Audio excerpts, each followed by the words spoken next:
Filmmaking is an opportunity to live many, many lifetimes. And for some of us, it is film watching. But so what? Welcome to Commonwealth Business Women Network Kenya Film Night. My name is Nana Wanjau, and I chair the Commonwealth Business Women Network Kenya, and I am also the CBWN Region Lead Africa.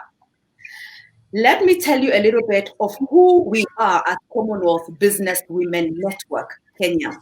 We are a ground partner of Commonwealth Business Women Network, Cbwn, which is a registered community interest company in the United Kingdom. Cbwn, it's important to note, is an accredited organization directly recognized by 54 governments of the Commonwealth, which are located at the 6 continents. We are committed to advancing the UN Sustainable Development Goal number 5 and the Commonwealth Charter. Commonwealth Business Women Network is focused on women's leadership and women's economic empowerment. We have one mandate: to connect over 1 billion women that exist within the Commonwealth for the sole purpose of connecting, collaborating, and doing commerce. Having said that, our mission is to strengthen the Commonwealth. And this platform has been really that tool that strengthens the Commonwealth. Today we have a Ugandan on this platform. Last week we had South Africa, we had Nigeria, we had Kenya. So this platform really works at strengthening the Commonwealth. Second mission is to build businesses, and third mission is to advance women. We do this through what we call our 3 T's of talent, training, and trade. Talent, training, and trade. Through these 3 T's, we are able to encourage, enable, and embed women's leadership and women's economic empowerment. Now, truly to our mission of empowering women and building businesses and economic empowerment, today's movie, I Will Not Kneel, is really challenging the cultures, the norms, the practices that disempower women. So it's going to be a heated conversation here.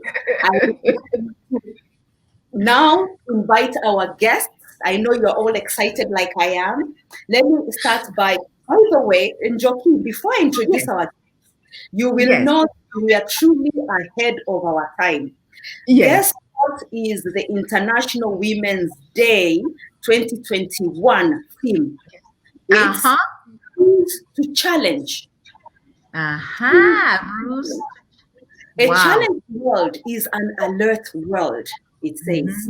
Individually, we are all responsible for our own thoughts and actions every day, all day. We can choose to challenge and call out gender stereotypes and bias. We can choose to seek out and celebrate women achievements.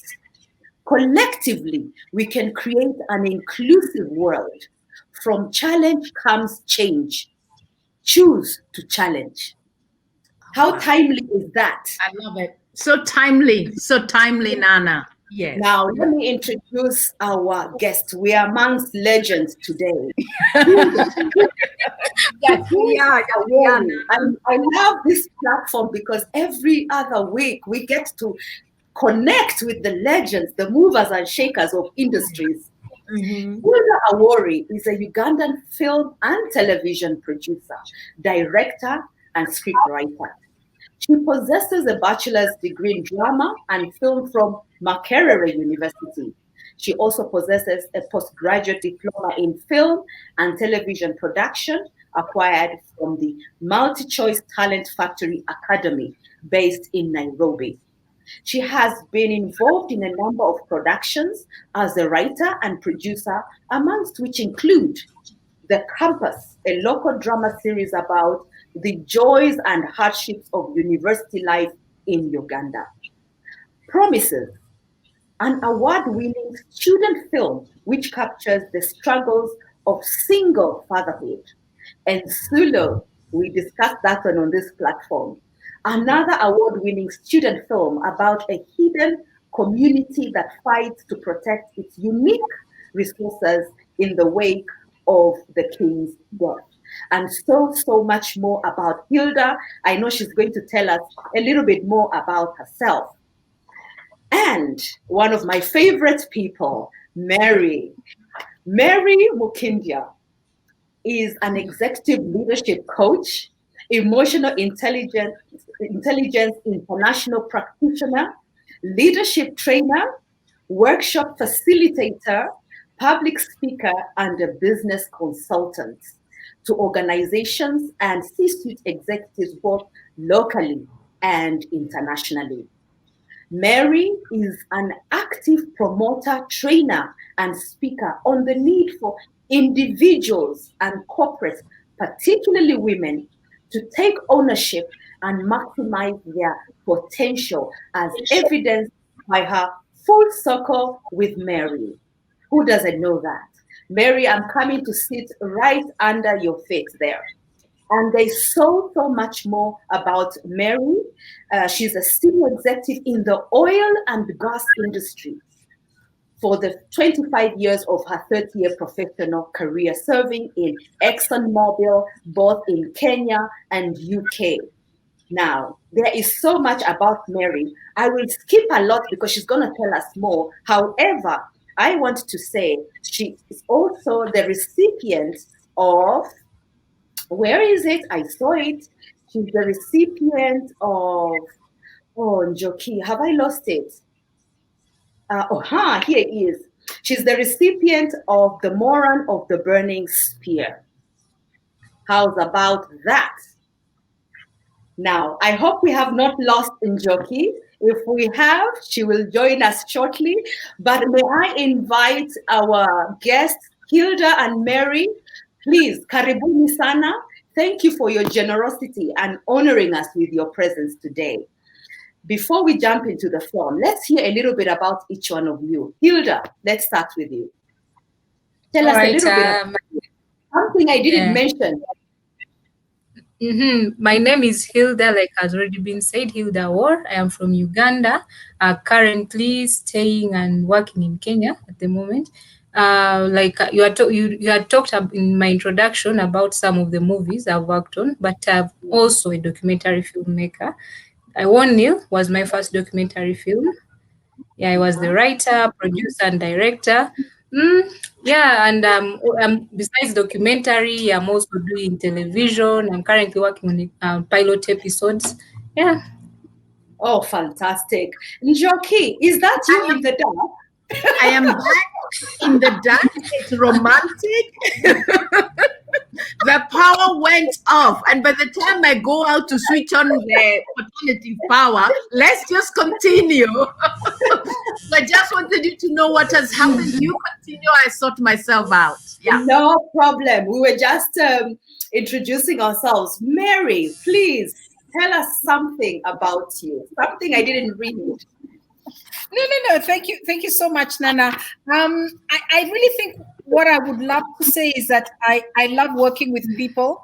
After many years in the corporate sector, particularly oil and gas and energy, and then I became a gamekeeper, a poacher turned gamekeeper when I went to work with UNEP for 5 years, working with Asia Pacific and the Middle East. I really enjoy working with people. And I think what the value proposition that I bring on board to people, organizations, is I give clarity to big ideas. That's really what I like to say, and I enjoy it thoroughly. So thank you for having me on this for the first time. I've watched it before, and I'm really pleased to be on. Oh, fantastic. Njoki, we've just, I just asked Hilda and Mary to say something about themselves that I didn't read. So that's basically where we are.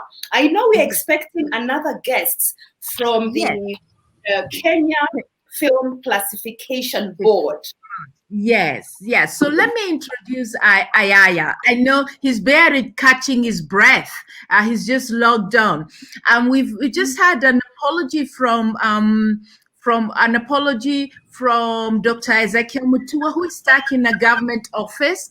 And we've asked, he's in a long government meeting that he can't get out of. And as you know, being a head of a parastatal, he's involved in a lot of policy making and all that, so we can't complain because he sent one of his officers, one of his senior managers from Kenya Film Classification Board, Mr. Vincent Ayaya.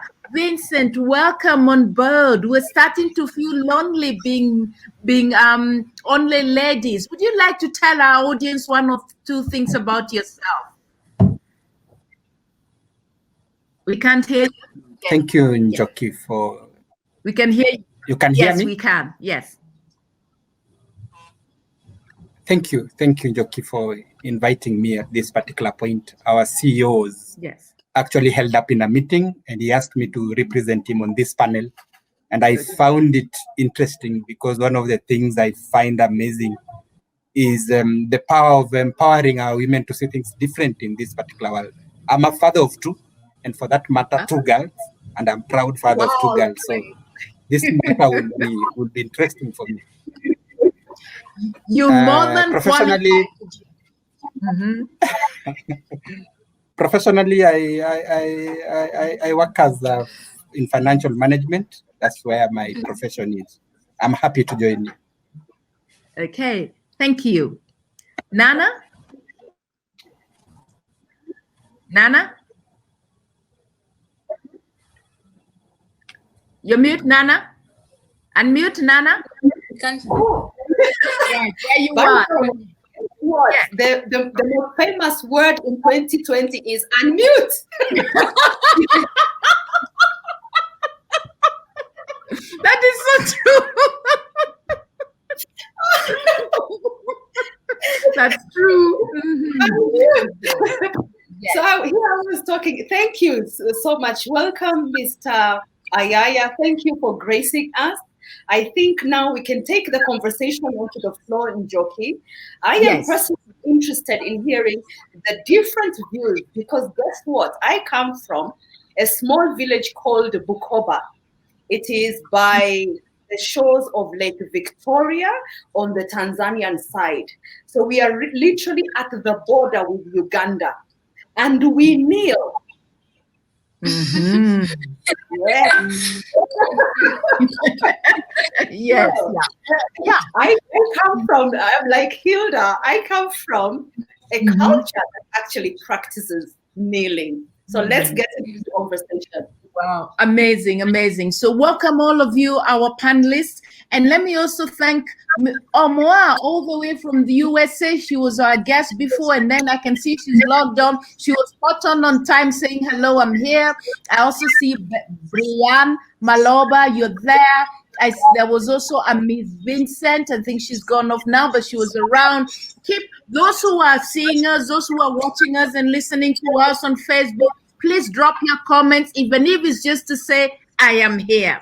Now, let me start with the big question. Hilda, I know you to be a young, very proud Ugandan. Why you go and discredit your people from a kneeling culture? What problem do you have with women kneeling for their men? In brief. Okay. I'm not, I don't think I'm discrediting anyone from the culture. I'm just questioning why am I doing it, considering it's only one gender that is required to kneel. So I'm asking of the Ugandans, because most of them say it is a sign of respect when you kneel down and you greet elders and you greet men. You know, it shows that you're a good, humble woman. So I'm saying, why should men do it so that we can see they're also good, humble human beings? Why should it only be women and kneeling? So I'm not discrediting. If we are to kneel, let all of us kneel down, not just one gender. Okay, tell me, just to clarify, Hilda, do women also kneel for other women or they only kneel for the men? Okay, so they kneel for other women, kneel for everyone. They can kneel for a kid, they can kneel for women, an older woman can kneel for a 7-year-old boy. Oh, and God. they also kneel for other women, but they kneel for literally everyone. Men just stand. Mm-hmm. Oh, wow. Wow. Mary, tell us what you think of this culture. What is it? How do you interpret it when women have to go kneeling for everybody, but nobody kneels for them? I didn't know that women are supposed to kneel for everybody, even a 7-year-old boy. Because in that wonderful movie, which was shot so well, and I love the clarity, the visuals were beautiful. I saw young school kids coming to kneel for an older woman, which I thought was quite nice. I actually do not oppose kneeling, or bowing or touching the feet like the Indians do, or like the Koreans with very deep bows. I think kneeling from an old perspective, you have Muslims who kneel, and I actually discovered there are 4 positions of kneeling. You can kneel on one knee, you can kneel with 2 knees, but upright like the Christians. You can kneel with 2 knees and sit on the legs themselves, or you can sit on the legs and really bow your head down. And it's something I think that people have always done to really it's a display of power and authority, so that you're submitting to somebody superior to you. It's a sign of great respect, deep respect to somebody superior. My point is, or rather my view is, that societies are built based on power and influence. So it is not kneeling for nothing. You're kneeling to get something back. So in a sense, men, you had the power. They had the land, paternalistic society. A woman is the one who came to visit the stranger, Modowaja, the person from outside. So the girls left their own homes to go to other homes. So they were always in a lower position of power. They did not own the instruments of production, which were the cows, the goats, and so on. So they were in a lower position. They didn't have the strength to protect against animals and lions, or even to build the huts or things like that. So when you're in a lower position to somebody superior, you kneel to give them respect, or you bow, or you do all those things. And in return, you get something back. You get security, you get food, you get whatever else you get. So it's a give and take relationship. And I think what has happened, these old ways of power and authority, as society evolves, they've disappeared. So the new kneeling is completely different. People now kneel to presidents, or to the internet, or to people with that power and influence. So people are now kneeling to me, or kneeling to women. So I think in a sense, we tend to cherry pick the things that we want to kind of pursue a power that's lost. The power is based on authority and the influence. So there was a place for it, which to me has completely disappeared. I would rather people kneel for me, and I can assure you, when I've been CEO or top positions of influence, there's a form of kneeling that people do, and I'm quite happy to have it. Yeah. Okay. Interesting. You've interpreted it in a very modern way. But let me also go to Ayaya. Ayaya, now tell me, with that very interesting interpretation of Mary, traditionally you're kneeling to somebody who is also giving you back food, security, and all that. But times have changed. Ayaya, what do you think about that? Why would a woman in modern day Africa kneel for the man, the 7-year-old kid? What's your feeling about it, broadly speaking? Thank you, Njoki. We are coming from a society that has been a patriarchal society for quite some time. Yes. And I think how we have been brought up from a societal point of view and how things are has been different from one generation to another, from one culture to another. There's a difference of how things have been presented to us. However, the world is changing, and I agree with Mary. We are kneeling to different perspectives of things. Remember, from a religious point of view, we kneel before the high power, who's God. And that's where our power is coming from. And as power begins to trickle to us in diverse way, people want to kneel before us just to show we have a specific responsibility or ability or power to give you an opportunity to do something.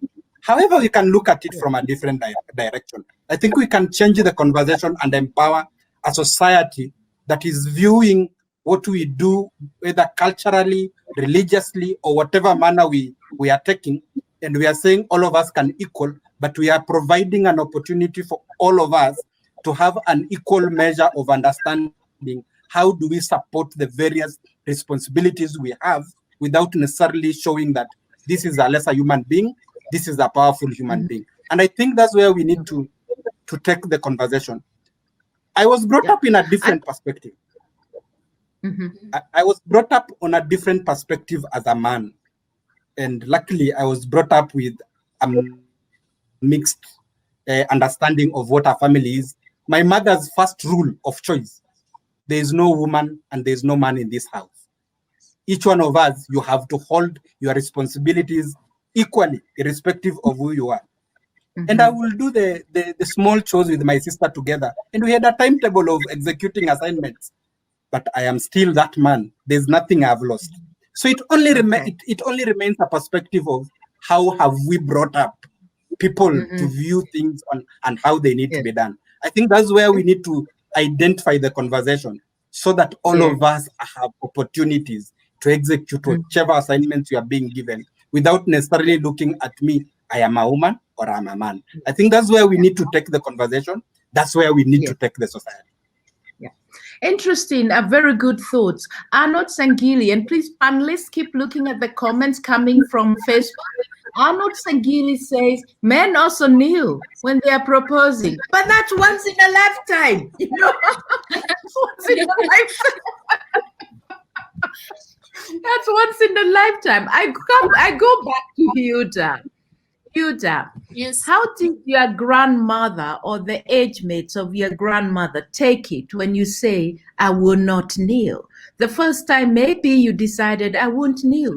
Just tell us how old were you when you started expressing this rejection to the culture of kneeling, and what were the repercussions, and how was the culture explained to you? Okay, so I think I was around 12 years old.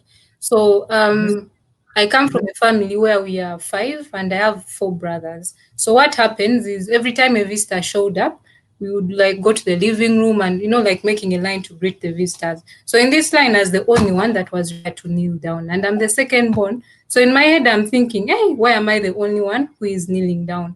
And I have these little brothers that are looking at me kneeling down every time a visitor shows up. So I just stopped kneeling. And my mom would sit me down and tell me, why are you not kneeling? That is disrespectful and everything. But I just found myself not kneeling. I failed to kneel down. I don't know. I just couldn't bring myself to do it. Yeah.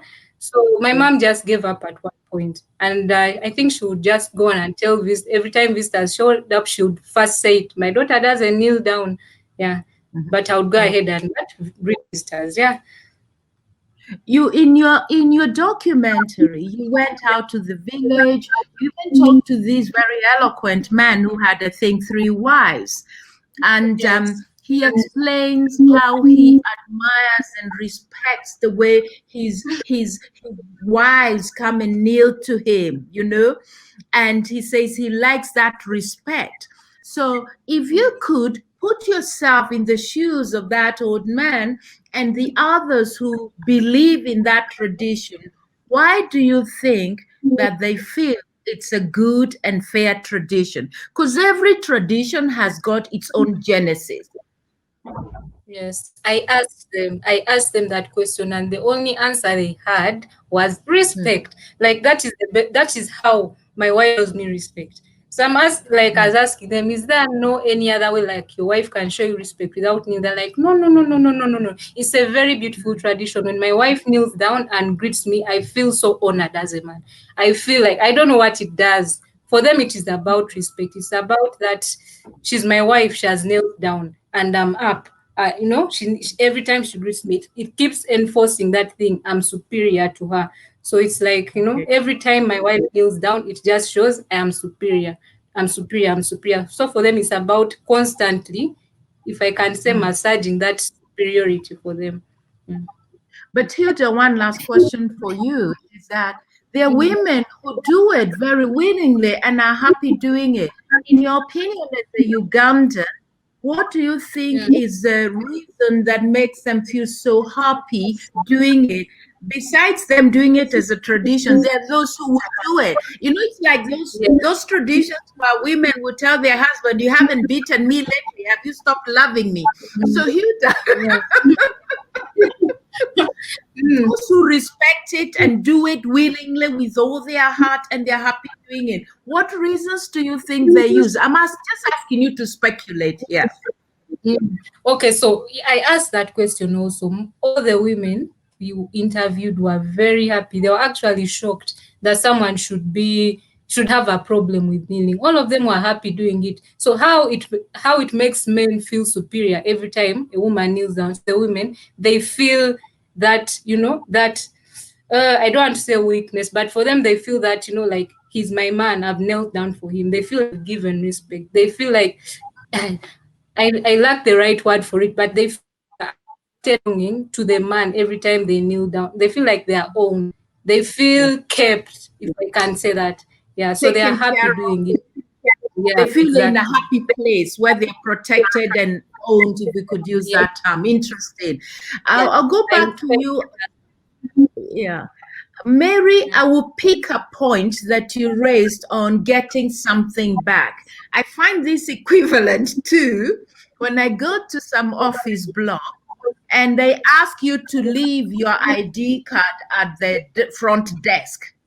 I always ask them, what do I get in return? Because this is my national ID card. You have no business taking it from me.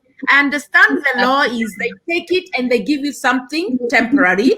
Then you bring back the temporary card, you get back your ID. And I'm very about that. You don't give me anything, you don't get my ID.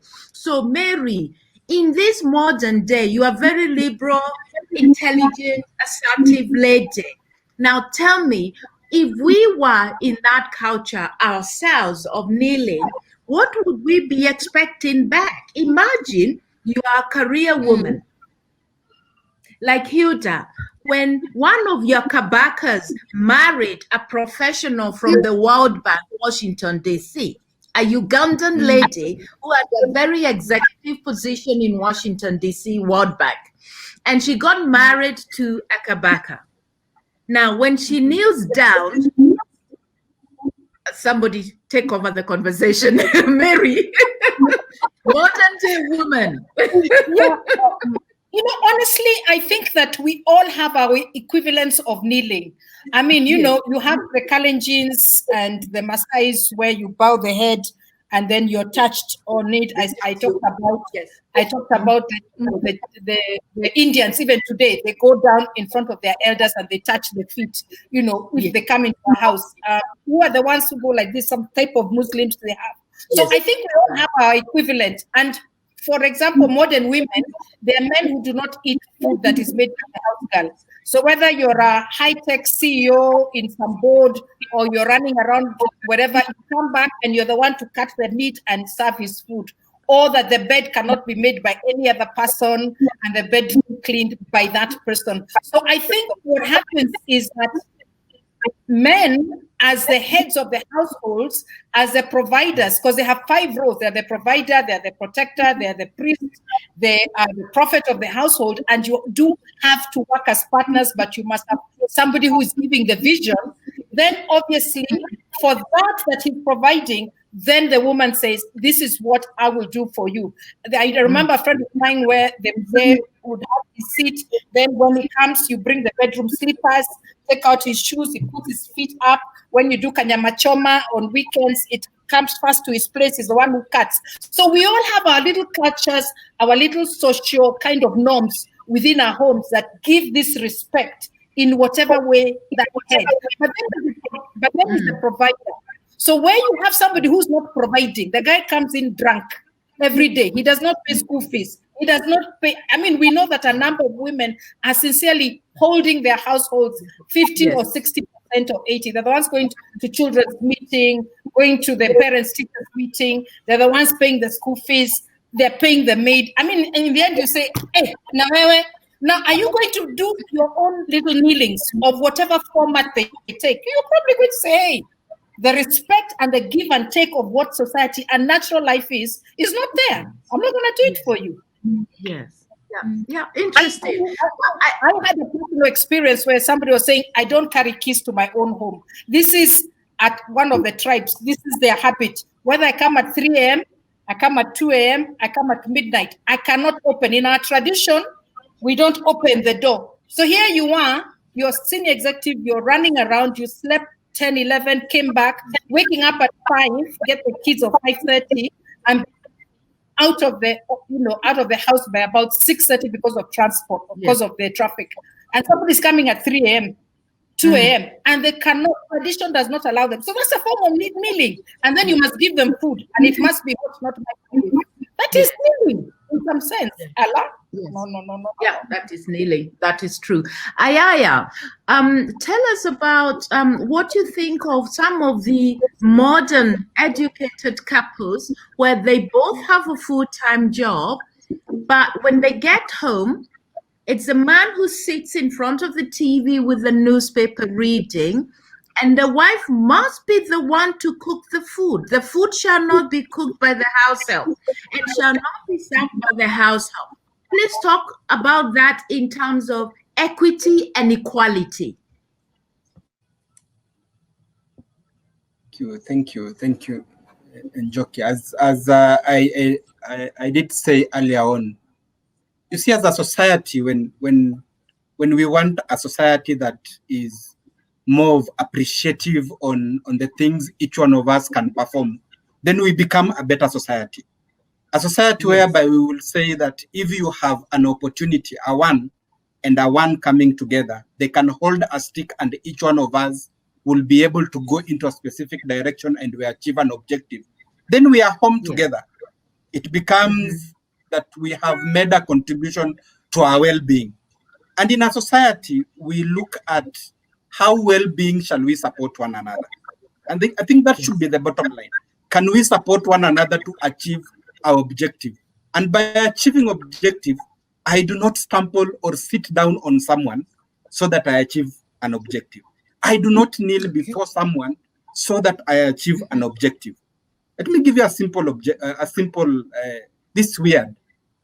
When we say we want equity and equality to be able to prevail, what are we saying? We are saying, look at me with my capabilities. Do not look at me with my physical being. Look at me with my ability to give you an output that is worth for the society. Yes, we may have societies that think about, when I come to the house, let me see it, all cause let be done by somebody else. But I don't think in a modern society as we are in, that is the in thing.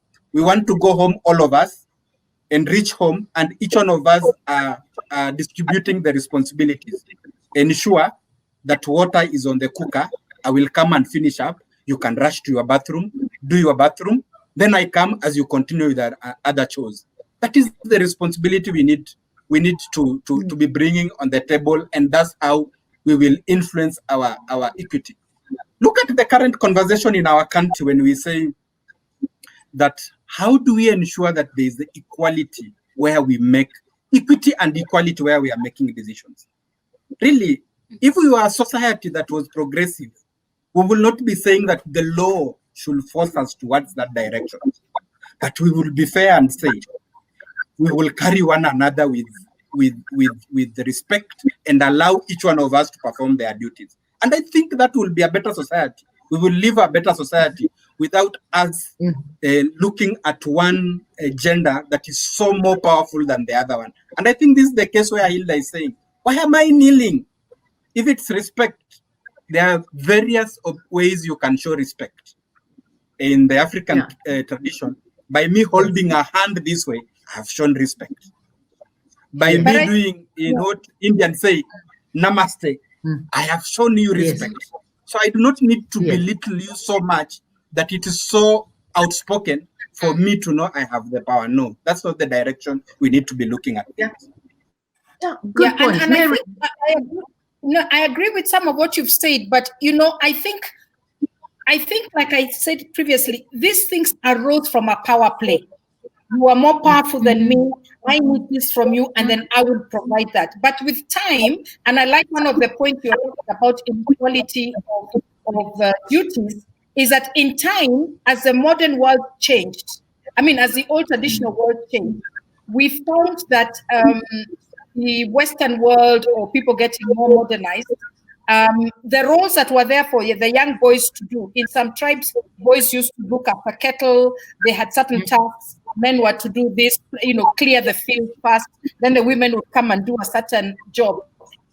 Every kind of demographic had their own role. But with time, the burden has fallen completely into the girl child. And this is what I like about Hilda's video. It has shown that the girl child and the women are literally taking over almost everything. The boys are playing, and even the women say, we can't get them to respect us, they don't come. But even in our tribe, there were roles for young boys, older boys, adolescent men, and so on. But with time, fetching water, doing the plowing the land, doing the firewood, doing this, doing everything has fallen. And then that creates a very unjust society. And a lot of the dynamics that you see then start to happen because society crumbles is because of this unjustness. And then the girl child can't even go to school because everything has fallen on her burden. And I thought that came out very well in Hilda's film. Yeah, super. Hilda, Omwa is asking you, do the women also kneel for the men at work and at school? This is just a factual question. Does it only happen at home? Mostly at home, but there are some women who are so traditional. They will kneel at work. They will kneel even on the road, by the roadside. They will kneel literally anywhere. Yeah, but mostly homesteads. So instead, yeah. Yeah, and I remember in your video, there was a scene where kids are arriving at school, and as they enter, was it at school, in a village school, and as they come into the class, the boys, I think, shake the teacher's hand, and the girls kneel. So that also happens. Was it a school, if I remember well? I think it was at the workshop, the village workshop. Yeah. Yeah, it happens. Okay. It happens in the villages. It happens. The girls are made to kneel down and the boys are made to stand up. And I think that is where, my argument comes from. Like, imagine, these are young girls. They're growing up looking at men standing up while they kneel down. What kind of image are they having in their minds? This man is superior to me. So I can, in whatever I do in my life, I will never be better than men. So I know my limit is here, and the men starts from a certain point. So that is where the argument comes in. If you are kneeling, let's all kneel down. It's a tradition. Let it be equal for all of us, not put one gender over the other. Okay. Mm-hmm. All right. Now, maybe Nana, go on. Joking. Yes. No, I was just wondering for Hilda how it's regarded when she doesn't kneel. What? Say that again? I was just wondering. Sorry, Nana. I was just wondering how Hilda is regarded when she doesn't kneel. Yes. By some people, they take you as a spoiled person. Of course, they take you spoiled. You have no manners. Who will marry you? Such questions. You are a young girl. You're a beautiful young girl. Have you had some Ugandan men say that they won't date you because you won't kneel? Be honest. Not direct, knelt down for me, but like you've said, there are many forms of kneeling down. Mm-hmm. If you don't do certain things, the guy will tell you, you're not wife material. I've had many, yes. Okay.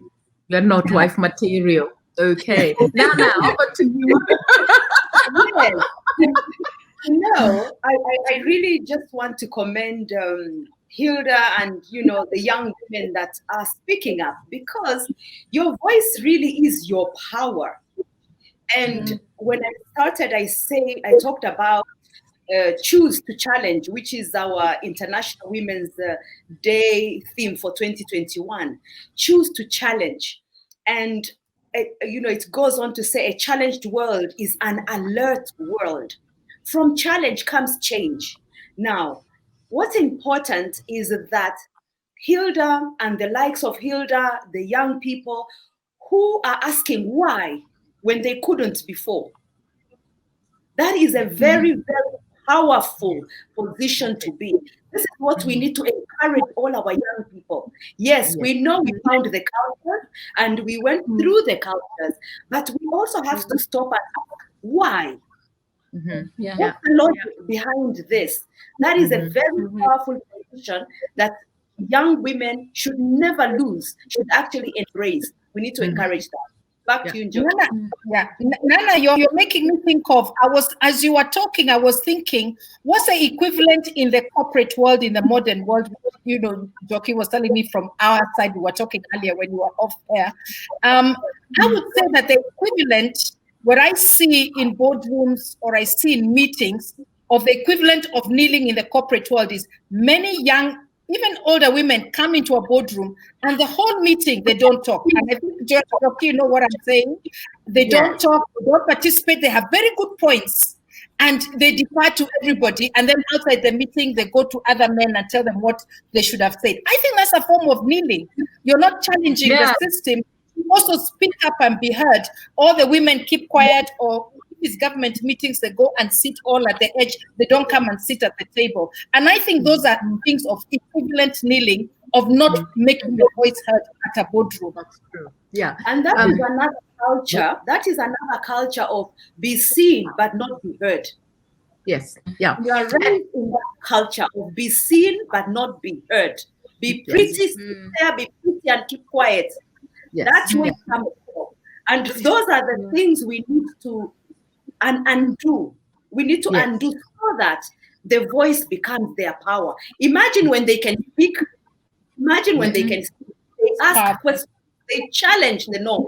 And that's It's interesting you say that, Nana. Some incident of when I was very, very young, maybe about 10, 12 years old, where my dad was very liberal, and whenever there was slaughtering a goat, and we tended to slaughter goats quite often, because he didn't have a young son, he would ask me, Mary would know the tradition of, we call the young boys to hold the legs as you skin and as you do everything. Yes, I can slaughter a goat. So now I used to be taught to do that job. It was really a boy's job. And then my father would actually call a few elders, neighbors, to come and help slaughter the goat. So I remember one old man telling me, I was chatting and laughing and, enjoying the process.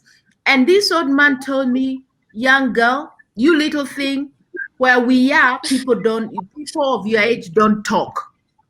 And it surprised me and shocked me, because that's not how my dad has taught me. My dad told me, you have something to say, say. Otherwise it will fester inside you. So later I asked Dad, here I am helping you old men slaughter your goat. And then you tell me to shut up, And my dad told me, just go and think about what it is you were saying. I think he didn't want to side with me, So the same thing, bringing it into modern day. And Omwa here, Omwa who lives, she's on asylum and USA for her sins of being an outspoken journalist. Now, she says, true, kneeling both knowingly or knowingly. In America, you can seek asylum under cultural suppression. Just say you were being forced to kneel to all the men in the village and your knees acting your point of disability. Omwa has a twisted sense of humor. But on a serious note, I know my knees are dark. All of us at home, our knees are dark. But because we were taught to kneel for several hours a day praying, Yes, but for me, religion, Catholics kneel. Yes, Catholics, we kneel a lot. You can tell a Catholic from dark knees. But that comes back to the power and the provider, kneeling to the provider. Mary, you want to say something? Go ahead. No, I'm good. Yes, you go to Ayaya. Ayaya, with your girls, what are some of the things you teach them? One, to be independent and be strong, and two, not to keep rubbing guys the wrong way. Because let's face it, when we get this aggressive thing of you're doing this because I'm a woman, you also call on a lot of aggression from the opposite gender. So as a dad of girls, Ayaya, what are some of the techniques share with us how you advise and guide your girls? Thank you, Njoki. I come from, first of all, I was personally raised differently, by the way. I was raised by a grandmother and a grandfather. One was an inspector of police, another one was a teacher. Lethal combination. They were lethal combination. But there's something, there's something they taught me. One would issue orders and they need to be followed to the letter. Another one will issue instruction, wait for the execution of the instruction. So you see how that combination came. A teacher and a police officer.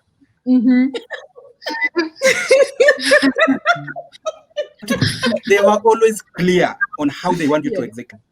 Pay respect, not because of how I issue the instruction, but on how beneficial it is to the well-being of mankind. Only. That's how they taught me that not who is issuing the instruction, but how the instruction is going to help humanity and serve mankind. Yes. And that is the principle of how you need to divide power. Okay. And funny enough, both of them raised 6 girls, 3 boys. You can see the power.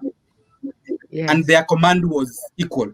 There's none of you who is different from the other. Let's execute the assignment together for the sake of our livelihood. And I think if we come from that perspective that we are supporting our livelihood as a people, not as man, not as woman, but as a people, that will create a society that is better. And if we do not, if we fail to espouse or to bring one gender down and say, this is not supposed to do this, in that particular perspective, we will fail. But if we espouse an ability of, yes, it can be done, then it becomes better. I have a friend called Wairimo, comes to see my daughters. And there's something he always tells me when she comes to see my daughters. She always tells me, Ayaya, stop sending these girls to the kitchen. Send them to go and see aeronautical engineering. You know the message he is passing? I think what the message he is passing. He's simply telling me, allow them to have other abilities. Being in the kitchen is not one of those abilities. Because anybody can be in the kitchen. So not tell them to go in the kitchen, but tell them there are other opportunities that are better. And I think that's how I'm raising my children. In fact, I tell my daughters, listen to Auntie Wairimo. I call her Auntie Wairimo. And I like the basis at what Auntie Wairimo is doing. Tell them there's aeronautical engineering and let them go for it. Basically, I am telling them, go for anything you can be able to do. Not necessarily that this specific job belongs to you and this belongs to the other. And I think that's how we need to bring up the young people and we change the conversations. I think you made like four very good points here. It's a new world and the opportunities are bigger. So we shouldn't still limit people to those old traditional ones. That's one. And then whatever we are doing or not doing, whatever we are questioning or not questioning, is it for the greater good? Is it for the greater good, or is it more on a selfish nature? And is it supporting the gender, the youth, the different age ranks and the gender? Is it supporting it? Let me go back to Hilda on a tough question. Hilda, your documentary is real and raw. It is not a piece of fiction. Even the language you've used there, it is very direct.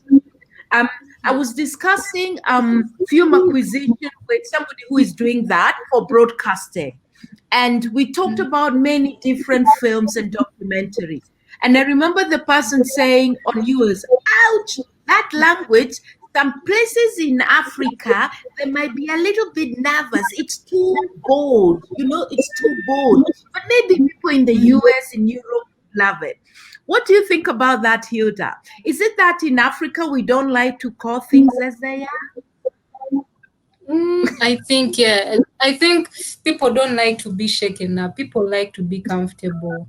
Even when you're talking about this, people know it's wrong. Many other things, not just kneeling. People know it's wrong. People know beating your wife is wrong. But it's something you discuss in private. Like if you bring it out in light, you're being out disobedience. Like you're being too much. Yes, I think people just like to keep things on the down low and discuss them from undercovers. But I don't think it's. I don't know. I don't think the document. Yeah, Mary? Yes. Yeah, Hilda, this one man, he really annoyed me, or not really annoyed me, but irritated me. The old man laughing and saying that, as you know, a woman came from the rib, and the man is up, and the woman is down. How did really? Yeah. I mean, and we're partners, we work together. There's a natural head, of course. You always have to have the spearhead and the person whose vision you then try and build together a family, but you have complementary roles. And I don't remember anywhere in the Bible where God said you're up and you're down. He said you work together and you support this one. That old man wanted to say you, but luckily, luckily, in the world, the basic tools of survival and of power are changing. Now, just having a laptop and internet, you can create survival, you can create power, you can create an economy without having to have land that is owned by men, without having cows that are owned by men, without having children as labor owned by men. So, at least those new things of the economy are changing. But that man really, I'm not happy with him at all. Nana, you are asking, there's this question, Nana, are you the one who's posted the question? Can men kneel for a woman? I know I've asked if there's a man there who would also kneel for a woman. Is there an answer? But I think men kneel for Queen Elizabeth. They do. They do. But then are they kneeling to her or to the throne? To the throne. It's to the throne. Yeah. Even in Uganda, there is a tribe, the Baganda, there is the Kabaka.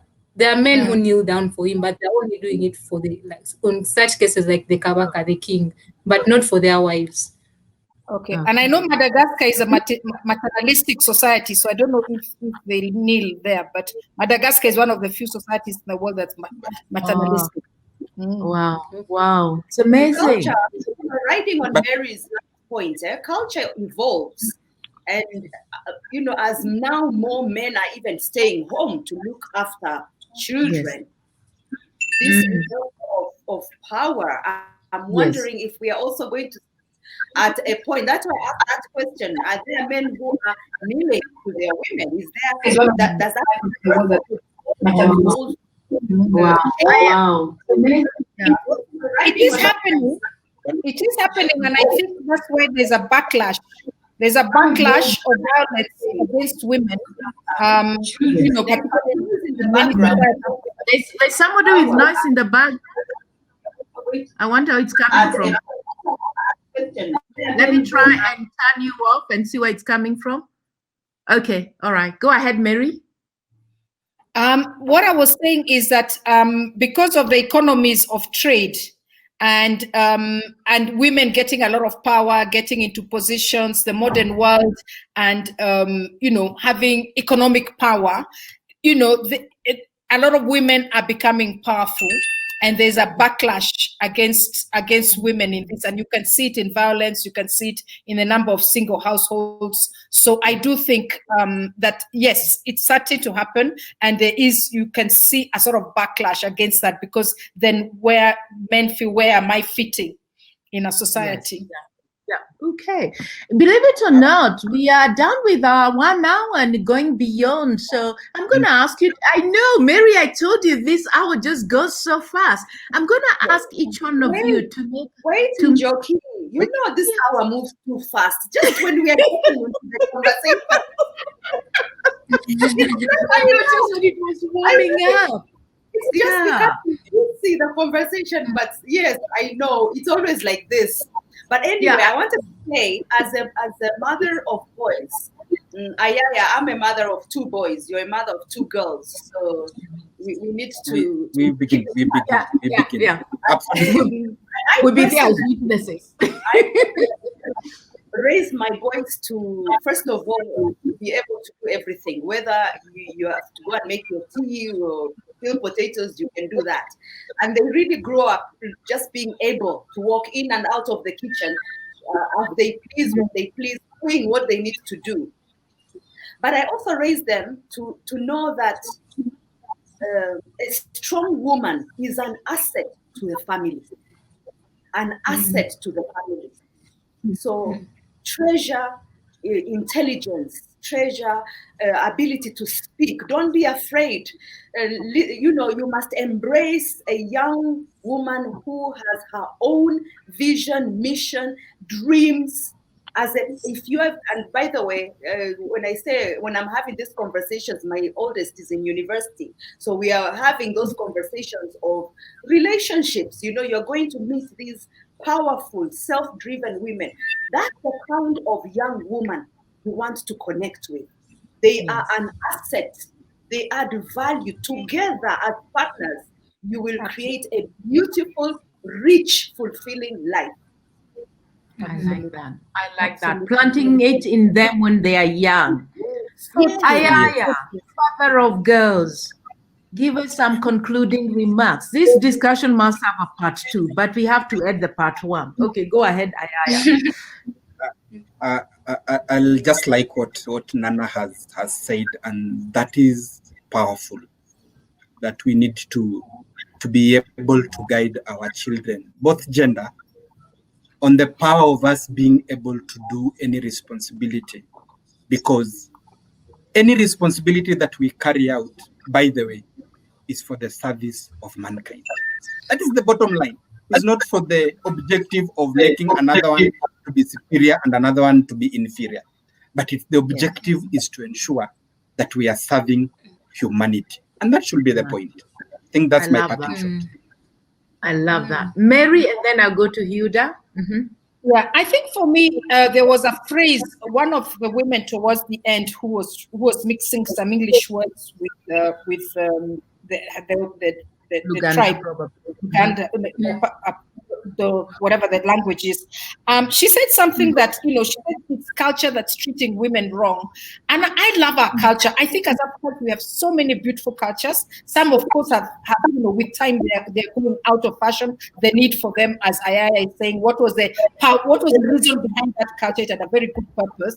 I think what we've become is cherry-picking culture. So it's not culture that is treating women wrong. It is cherry picking and forgetting the original purpose. So people pick all the nice bits because they're the ones superior. So I think we have to keep back the balance in play of why was the culture there originally. Okay. Why was the culture there originally? Yes. Yeah. And then it evolves. As Nana said, it evolves. The culture is meant to evolve. Okay. Hilda, our brave lady. We're having some noise. Yeah, I don't know where it's coming from. Hilda? Okay, Hilda, so can I? Yes, go ahead. I think the static is coming from your end, but go ahead. All right, so my message goes for young people, we want change. In my country, we are having elections next year. We are looking for something new. So even if we get a new president and back at home, you're still thinking the same way you were thinking 10 years ago, not much is going to change. So I'm just calling upon people to question, like, these things we grew up telling us this is right, kneeling, you're showing respect. So just question many of these things that they were fed to us. Make sure you know why you're doing it. Yeah. Just, think and question things. Better future. Thank you so much, Hilda. You're challenging us, even us who are much older than you. You're challenging us. You are not saying this is wrong. You're just questioning. You're like saying, let's think about it. Let's think about it. Beautiful. So now I think I'm going to send to ask Nana to also give a concluding remark on this. But before we do so, so many years ago I watched I think it was a Nat Geo documentary. Okay, it was one of those sophisticated ones where they would send people from one country into another very different country, a family to live with another family. And I believe an American family ended up in Turkana. Yes. And you don't know where you're going to, they give you your tickets. There's one thing I remember.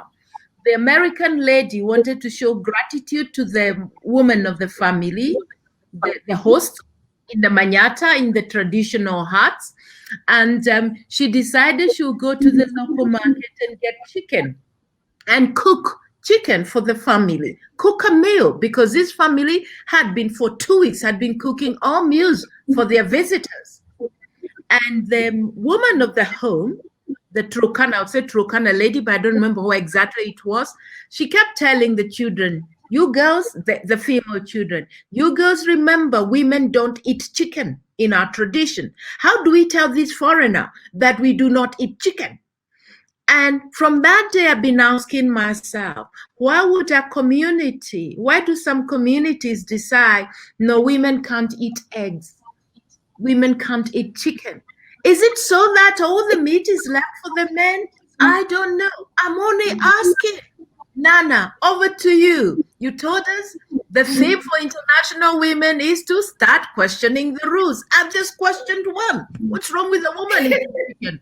Okay, go ahead, Nana. Oh my goodness, how I enjoy these discussions. But at the end of the day, I always say, what is our takeaway? What is our takeaway that we can practically implement as Commonwealth Business Women Network Kenya, but also as a challenge to you, our panelists, and all our viewers? Two things come to mind. One, I'll start with the last one. I believe that we must be deliberate and intentional in mentoring the boy child. I throw this not just to Commonwealth Business Women Network Kenya, but also to the mothers, the aunties, Ayaya, the uncles, the fathers. Because who is the current role model for our boy child today? Who is the current role model? In our discussion, we've already said culture is evolving. There is a shift in power. Mary said we are already seeing the backlash of that. The boy child, who are they emulating? Who is the role model? The current man, father, uncle, grandfather are still in that space of kneel down for me. That's what they are looking at. And yet this boy child, like my sons, who are out there studying, are engaging with a young, outspoken, intelligent, powerful, earning, visionary young women. But they don't know how to relate to these young women. I take it as a challenge for us. Although we are Commonwealth Business Women Network, remember we leave no one behind. And I believe we must, through partnerships, start mentoring the boy child. Ayaya, you must join us in this journey. You have 2 daughters. We must mentor the boy child. That's one. 2, I will end with how we started. Your voice is your power. Thanks to Hilda asking why. I mean, she just wants to know why. Your voice is your power. The next challenge is really to mentor the girls to get out of what we already discussed. Be seen, man, but not be heard. Again, it was mentioned here, women are taking positions in boardrooms and they're sitting at the table quietly at the corner, and at the end, they start whispering what should have been done. Our voice is our power. Let us also mentor our girls to know that you can speak up and you have a voice, you have an opinion, and it is relevant and it is powerful. Choose to Change is the International Women's Day theme. A challenged world is an alert world. Can you see how we are all alert here today? Because Hilda challenged. Yes, that's Look true. at how we are all alert. And a challenged world is an alert world. So from challenge comes change. Let's choose to challenge. With those few remarks, I want to say thank you to our panelists. I mean, your generosity to be here with us and share. We've had such a vibrant discussion on Facebook. And yes, this will have to have a part 2 in joking. Yes, definitely. Definitely. By letting our viewers know that go to www.cbwn.kenya. Oh no, I got that wrong. www.cbwn.kenya.org. We have the Christmas online exhibition that's currently going on. Registration is absolutely free. Guess what? We are inviting exhibitors from the 47 counties. But again, these exhibitors from 47 counties are going to be networking with the Commonwealth family. We already have Lesotho signed on the exhibition. We already have Rwanda, Nigeria, South Africa. Get on board, goods and services. This is a platform where you should be networking. Thank you very much, Njoki, for always taking this to another level. Oh. Thank you, Nana, for always being there. Thank you, Hilda. Thank you, Ayaya. Thank you, Mary. And some of our very active Facebook commenters, I would say so, Omwa, Brian, Maloba, Hilax, one of our former students, Moses, many others. I'm just mentioning a few. Limo, Limo, the architect, you are also there. Thank you so much. Apologies to the ones who haven't been able to catch this on the CBW Facebook. We're going to post it there. We're going to post it in the CBW YouTube within 24 hours, 48 hours at most. You will find the recorded version of this out there. So for your friends who missed, please tell them, go to the YouTube and you will find it there. Ayaya, please tell our Dr. Mutua that you did a magnificent job representing him. and that we want KFCB to also join our Christmas trade fair exhibition. Please register, is free. We will. Okay? We will join. I appreciate. Excellent. Mary, also your executive coaching services, put them there. I also put my consultancy there and my filming. Please put it there. Nana, with your permission, can we say goodbye? Yeah. Bye-bye, everybody, and thank you. Bye-bye. Bye-bye. Bye-bye.